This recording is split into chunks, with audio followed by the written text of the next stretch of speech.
छठ पूजाको आज दोस्रो दिन अस्ताउँदो सूर्यलाई पूजा गरेर अर्घ्य दिने चलन छ। सोही अनुसार आज यो कार्यक्रम रत्ननगर नगरपालिका टाढी चितवनमा छठ पूजाका लागि यो व्यवस्था यहाँको पूजा समितिले गरेको छ र अब आज हामी त्यही पूजाको हेर्न दर्शन गर्न परिवारसहित यहाँ आएका छौँ।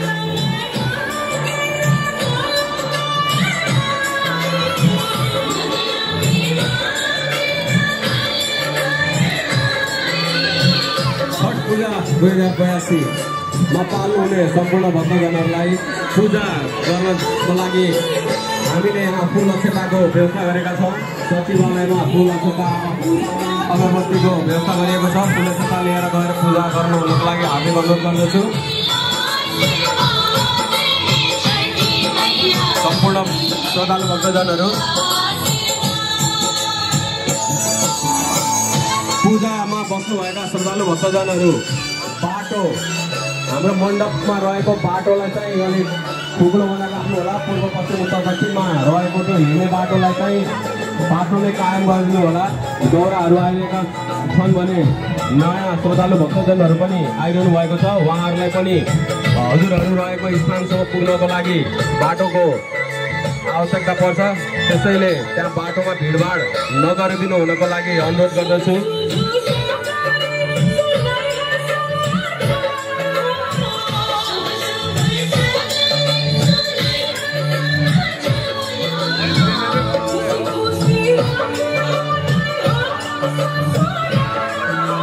रनपा 2 निवासी र हाम्रो रत्ननगर नगर कार्यपालिकाका सदस्यज्यू पनि हुनुहुन्छ। हाम्रो राजेन्द्र हमालज्यू र लक्ष्मी हमाल, उहाँहरू दुवैजनाको उहाँहरू मात्र नभए उहाँको परिवारको पनि सुख समृद्धि, सुख शान्ति र समृद्धिको कामना गर्दछौँ। छठी माईले उहाँले सोचेको हरेक कार्यहरू पुरा गर्नुहुनेछ। उहाँहरूले छठ पूजाको लागि रु 505 नगद उपलब्ध गराउनु भएको छ। म उहाँलाई धेरै धेरै धन्यवाद दिन चाहन्छु। निवासी चारजीबाट पनि छठ पूजाको लागि रु 250 नगद प्राप्त भएको छ। उहाँलाई पनि म धेरै धेरै धन्यवाद दिन चाहन्छु। पूजामा पाल्नु हुने सम्पूर्ण सचिवालय र सम्पदा गरेर फुल अक्षता लिएर जानुहुने अनुरोध छ। हजुरमा उहाँलाई पनि म धेरै धेरै धन्यवाद पठाउन चाहन्छु। उहाँ र उहाँको परिवारको सुख र समृद्धिको पनि कामना गर्दछु। सम्पूर्ण श्रद्धालु भक्तजनहरू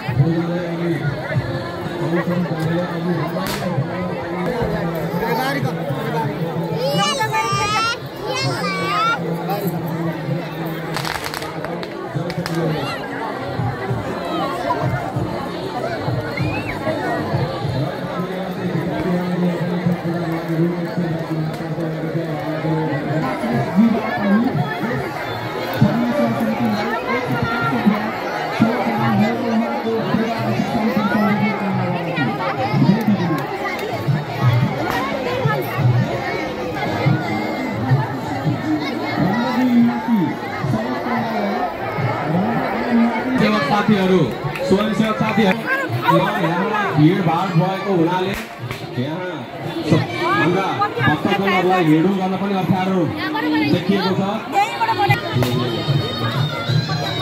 एकदम अनुशासित ढङ्गबाट पूजा गरौँ। केही पाउनु छैन, अनुशासित रूपमा पूजा आज गर्दै जाउँ।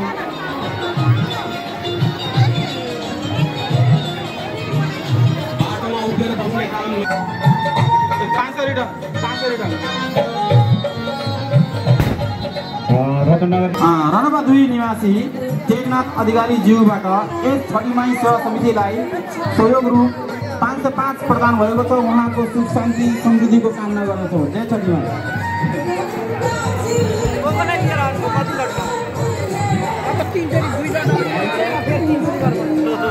रनपा 5 निवासी हरेन्द्र चौधरी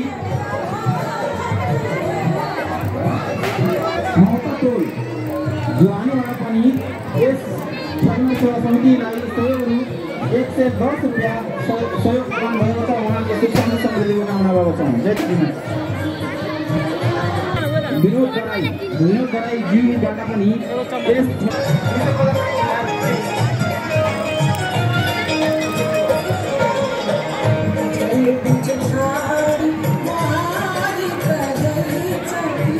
जनकपुर ग्राम